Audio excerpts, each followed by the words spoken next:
আসসালামু আলাইকুম।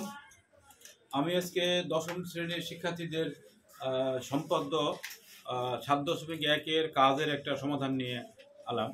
একটি সমকোণী ত্রিভুজের সমকোণ সংলগ্ন একটি বাহু, অতিভুজ ও অপর বাহুর অন্তর দেওয়া আছে। ত্রিভুজটি কিভাবে আঁকা যায় আমরা একটু দেখব। দেখা যাক ছবিতে আমরা প্রথমে যে কোনো একটি রশ্মি বি থেকে এর সমান করে বিসি অংশ কেটে নয়। সি বিন্দুতে এম এন একটি লম্ব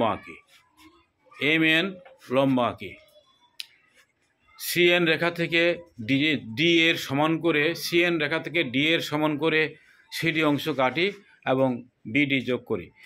দেখি শিক্ষার্থীরা আমার কিভাবে করতেছে। হ্যাঁ, শিক্ষার্থীরা তারা ছবি অঙ্কন করছে এবং লিখছে। প্রশ্নটি আমাদের ছিল যে একটি সমকোণী ত্রিভুজের সমকোণ সংলগ্ন একটি বাহু, অতিভুজ ও অপর দুই বাহুর অন্তর দেওয়া ছিল।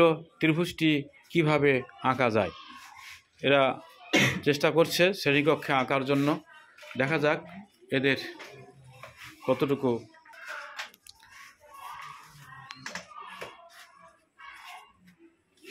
এই যে চেষ্টা করছে এরা আঁকার জন্য, এই যে ছবি আঁকছে। এই তো এই যে আমাদের বন্যা রানী খুব সুন্দর করে কাটা কম্পাস ধরে আছে। আজকে ওর মনটা ফুরফুরে মেজাজ আছে, পানিতে ডুবাই দিয়েছে তো ওই জন্য বন্যাতে আজকে। এই যে ছবি, সুন্দর ছবি এঁকেছে।